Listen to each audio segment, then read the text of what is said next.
Hey, everybody. Welcome to the Hangover Podcast, where we have the runner, track star, bike fiend, JP Grace. And we also have on this Zoom call, Max, Mr. Gibbs Gray. Yeah. We would have our beloved Jason Statham, who's also known as Supreme Poppy and Facebook Dad. But at this point, it seems more like, in a sense, he's a mascot. Unfortunately, he woke up with a rash that happened overnight, which is why he's not here, even though one of the reasons we pushed this to be Monday was so he can join. So it saddened us all with the fact that he couldn't be here today.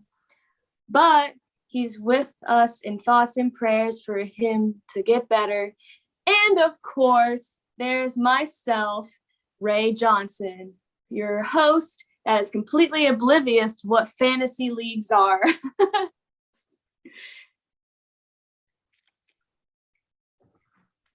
I hope everyone had a wonderful 2022 celebration for New Year's a couple nights ago. And everyone has a blessed year, and everyone had a wonderful 2021 and reflect upon fond memories despite how the world has been. So to kick off, I just realized that's a sports thing. To kick off this week's podcast, I want to check in with JP and Max to see how recent seasons have been as to it possibly closing out, things like that, and maybe even Hail Mary moments that may have occurred in the last stretch. So what about you, JP, as far as basketball? Has anything crazy happened, knowing that it's probably the winding down of a season? Well, it's not the winding down of the season. It's more of the winding down of the half season, but obviously, as all-star votings come into play right now, it's a really exciting time in the NBA, despite the fact that there isn't really besides the fact that there's the COVID protocols going on, a lot of players are getting out. I just had a big night in fantasy myself. I just had Jaylen Brown drop 50 points, so that was big for me. Excuse me, and what was I going to say? There was a player on the Thunder a couple nights ago. I forgot his name, but he just dropped 50 points. So that was pretty huge. So I think it's only like the halfway point of the season. I picked him up, the guy who dropped 50 points, but had the quadruple double. But yeah, it's a pretty serious time in the NBA in terms of what's going on with what's going to go into All-Star break and with the COVID protocols. Wow, it seems like you have to make 50 points in the NBA nowadays. Yeah, it's a pretty tough, that's a pretty hard achievement. Yeah, I'll say. Especially with how games can get into the hundreds. That's basically half a team's points right there. What about you, Max? How's it going in football? Going well. Season is wrapping up quite nicely for Max Gibbs Gray. I'm not going to lie. Last night, yesterday, I just was. Looks like I'm about to win my my HPU $40 league championship. So there's that. Hey, football. So your boy is slaying. And then looks like this week is going to be another week for the people that are in 2 week playoff games. It's going to be this last week of the regular season. So if you're in a 2 week league, meaning like the matchup consists of like 2 weeks long of games, then that means that basically this will be the last week for you in fantasy. So I'd have another league this week that I am going to be preparing for, because this is going to be round my week 2 of 2 of that league. So there's that. So everyone's in this point where they're sort of wrapping up nicely, because this is the last week of the regular season for football. Sounds like you're having good luck too. Yes, sir. So, for both of you, and I do not prefer who answers first, but is there a player on your fantasy league teams that has surprised you recently with how well they've played and or the points they've added to your leagues? Max, you can start. Let's see here. I can't see your face. That's the whole point, right? It's called the element of surprise. Let's see. HPU League, anything surprising? Guess the fact that my Niners defense did get 10 points last week or yesterday. They only get 7 points, and then they basically received an interception. One of my running backs ended up, even though I won still, one of my running backs really underperformed last week, which was upsetting. But like all in all, like I'm not going to complain. I'm surprised a little that one of my wide receivers was able to get 36 points last week, but like not a lot of and one of my other defenses got 0 points, but like majority of them have been surprises that have been good relative to the bad, even though I've had some bad surprises. I guess that is true. A surprise could be good or bad, depending on what it is. Exactly right. Exactly. What about you, JP? Yeah, so a guy who I just picked up in my fantasy league, I just mentioned him earlier, who played extremely well, was Josh Giddey. He's the youngest player now to have a quadruple double with 17 points, 13 rebounds, 14 assists, and he also had what was it? 4 blocks and 4 steals. So yeah, so that was pretty impressive for him to be the youngest person to do that. My team is one thing that my team is really struggling with is really the COVID protocols. So I've had players like so I've got a good backup right now in my utility position. I have Miles Turner, who is a guy who I actually kind of traded. I kind of dropped at the beginning of the season because I didn't think he was good enough. But he has really shined since then. He's averaging 35 fantasy points per game. In his last 10 games, he's averaging 12 points, 7 rebounds, and 2.7 blocks, which is one of the top in the NBA. But so, yeah, right now he's playing well for me. He's really stepped up the pace for me with Julius Randle being out, despite the fact that they're 2 different types of power forwards. But right now, he and Pascal Siakam, who was also hurt for me for a while, really taken Julius Randle's place for me since he's been out with the COVID protocols. So, yeah, those are the 3 big guys for me. But one player who I really want to talk about who's been playing well, and I think who's not on my team but deserves an all-star spot this year, is DeMar DeRozan. He's hit back-to-back He's hit back-to-back 2 point. He's hit back-to-back game winners now, and he just looks unstoppable. Well, I think it's really says a lot about you with the fact that you didn't just mention players you had on your team, and you really truly look at people who have come up through the ranks, whether you've drafted them or not. So I commend you for that. And I also noticed with both of your answers that even though I did prompt it, you guys didn't hesitate to bring up points. So just to clarify, when you do mention points, is that points that players made in a specific category or overall through different categories, like different positions and so forth?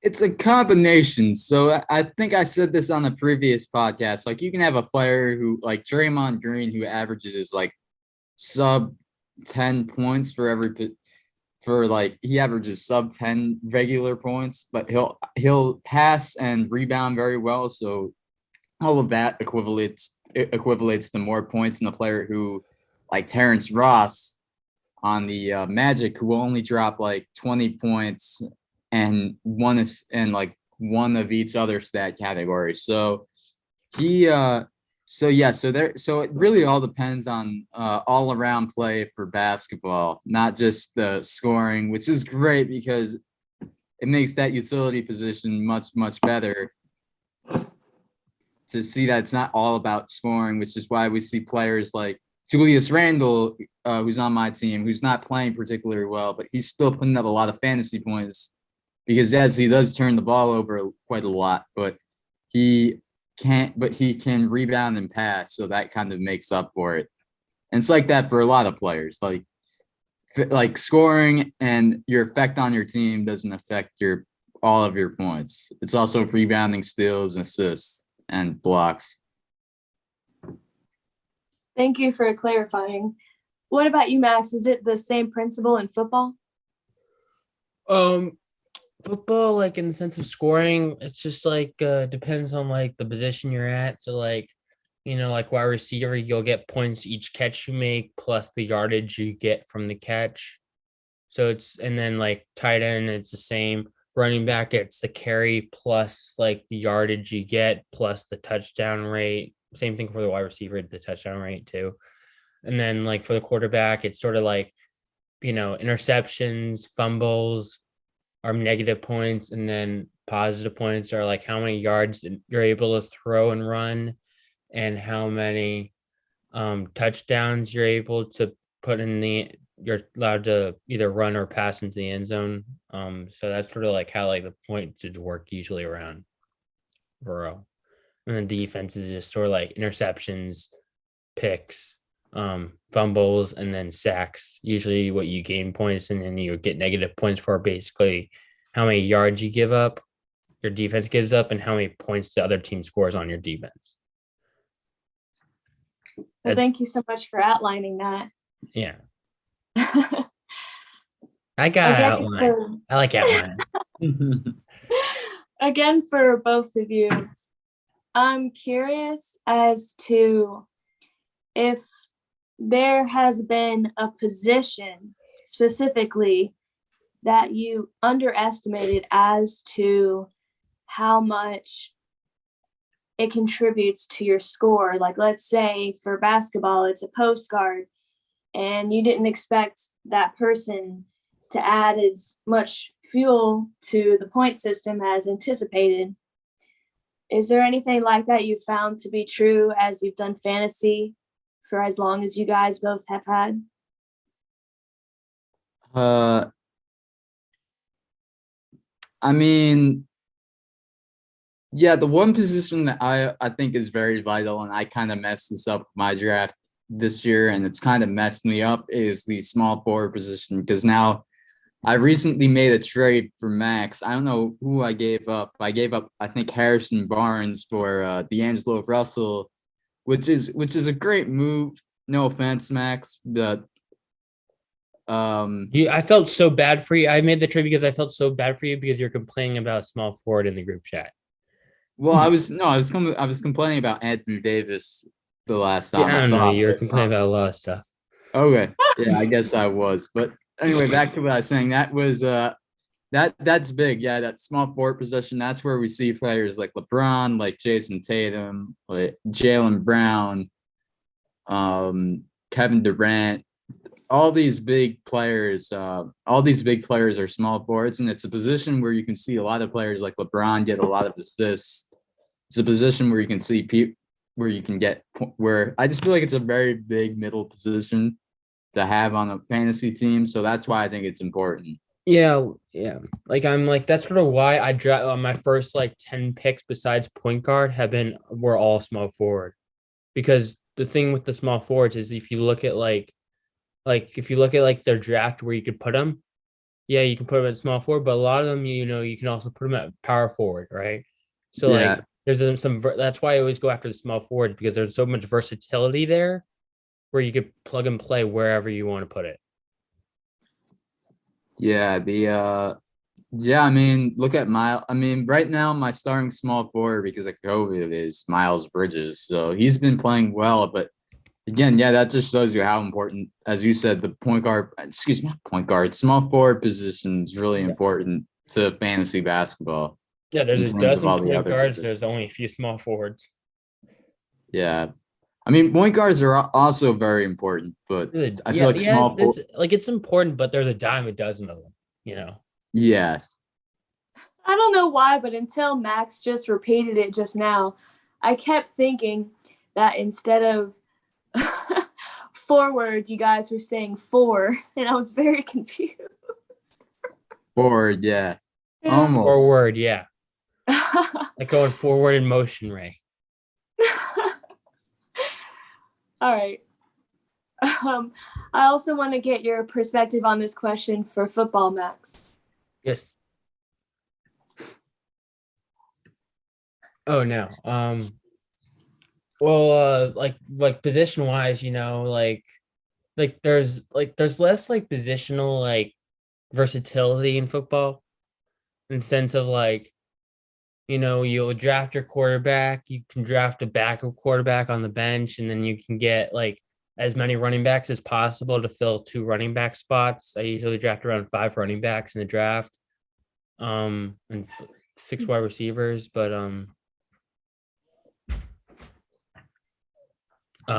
like sense of like versatility, yeah, you get the flex spot, which is nice, so I can put an extra running back or wide receiver, but mostly like you don't have the flexibility in your lineup that you would have in fantasy basketball. If that makes sense. Yeah, it does make sense, and I appreciate Like you have the flex spot. that. Besides that, really everything is just plug and play based off the position. Yeah, I really appreciate that perspective and insight for differentiating both of them. I also have a question as to the sports that you picked. I know I've asked a similar question in a previous podcast, but I know you both enjoy the sports you've picked as to actually playing them, things like that. Mm-hmm. But what makes football and basketball such good fantasy leagues specifically, where it's fun to track the two of them in this way? Well, I'm just gonna dive into football quickly. I think it's really something that a lot of people are interested in, obviously, but I feel like it's a fantasy league that anybody can do and they can just enjoy it. As for basketball, I understand why a lot of people I know don't love it, but like don't love it. I know some people who don't love it and some people who do love it. Obviously, it's a much different game than football. It's a less popular game than football. And football, you can always, it seems the fantasy scope there seems much easier, because basketball, you have to keep track of so many like regular statistics, and you have to focus. Like, I know that there's like defenses in football. So football, there's a lot more positions, but Kicker. I feel like on that end, football is the much more popular fantasy sport. So for me to get into basketball, I feel like and want to be good, you really have to look at every single player to and know every single player to do well in it. It makes a lot of sense. What about you, Max? Well, like for football, in the sense of like how it is sort of like, yeah, you do need to know your like. I'd say I do as much research on football than I do in basketball. Yeah. And I Just do to I do reiterate what I was saying is that I know a lot more people who enjoy fantasy football than fantasy basketball. Yeah. Well, also, yeah. Well, I think like, because it comes back to the fact that it is the greatest sport on earth that has ever touched this earth. But besides that, like, yeah, it is the most popular sport in America, but like, yeah, so it's just sort of like the sense of popularity in the sport, in the sense of that it is like basketball is definitely up there in popularity, but nothing is like, as Americans, unless you're a diehard like basketball lover like JP, usually the number one sport in America is football, and that just happens to be the case when it even can result into fantasy people like making lineups, because it's more culturally, I don't want to say culturally relevant, but it's guess more culturally accepted of like the football like is American sport and it is the number one in America. And that's part of the reason is also because we're one of like two countries that have football leagues in the world. So Yeah, it's just interesting us in Canada. because I Basketball feel like if you were to ask like an average person who's starting to get into fantasy, would they want to do fantasy football or fantasy basketball? I think they would lean towards football. Oh yeah, they would do football. But Especially I those mean, that alliteration, they have that going for them, you know. Yeah. Thank you so much for answering that question. I'm sure that's very helpful for, just as you briefly mentioned just now, JP, for those getting into fantasy, but also diehard veterans like you guys, that they probably find what you both have mentioned to be true. So my final question, in which you can use as much time to elaborate upon as possible, is for fantasy leagues and things like that. Previously, we mentioned how much time you spend on crafting your teams before a season, but I want to dive more into what your thought process is when picking your players. well, my thought process really is, pick like if I'm drafting a free agent, pick the player that I think can help. If my player's on the IR, find a player at that position who can help fill in the gap. So, for example, if I have a power forward like Anthony Davis who's out, I need to find. Obviously, you're not going to find someone equivalent to Anthony Davis. So it's important that you check your free agents. You check with the players that you want on your team. So, for example, if you have an open power forward, you can, Draymond, if Draymond Green is available, for example, you can pick him up. Something happened with the Zoom meeting there, but yeah, it's important you just look at that position and see. It's important that you do the research, as Max said, and select the player that you think can help you or trade for the player that you think can help you in the long run. Thank you so much for your words of wisdom. What about you, Max? When it comes to fantasy football and fantasy basketball, I have the same idea. I bring the same knowledge and strategy to it, which is like I don't look at like the player.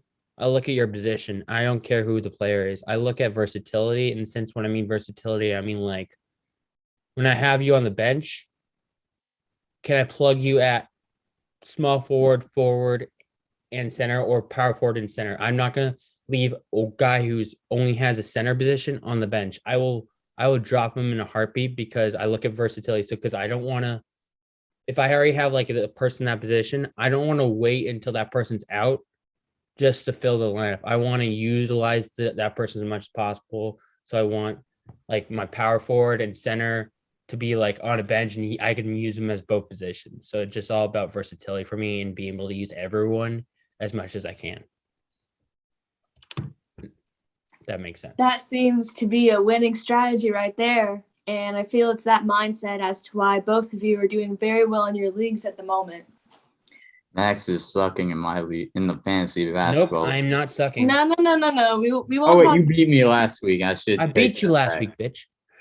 Yeah, it's because I had all my players in COVID. I don't care. You still lost, bitch.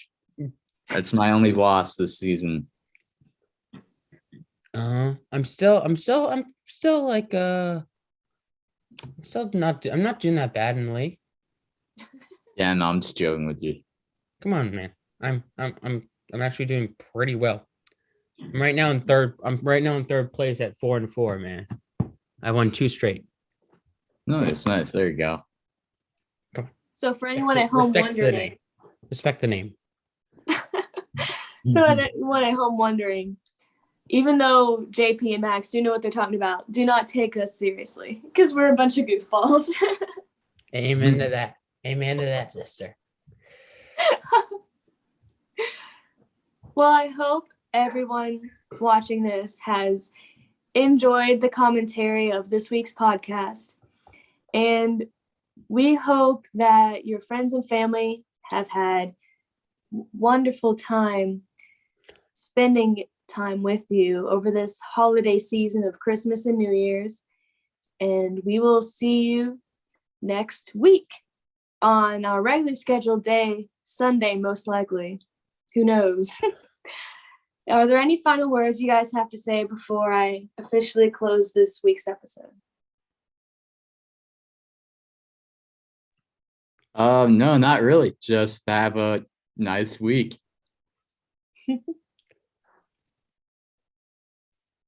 And Max, Have a anything from nice us? week. And for everyone out there who's going through their who are in the finals in their fantasy football leagues, I wish nothing but the luck for you, man. Go ahead and win those leagues and collect that money. Basically, get that bread. Get the bread, man. Get the bread. Well, I hope you fun fantasy lovers have wonderful time the rest of this week. And wherever you are listening to this, we would love to get insight as to what you think of our episodes, whether it's this one in particular or previous ones we've posted on our YouTube channel. So let us know what you think on our Instagram page of the same name. And see you guys next time. Bye.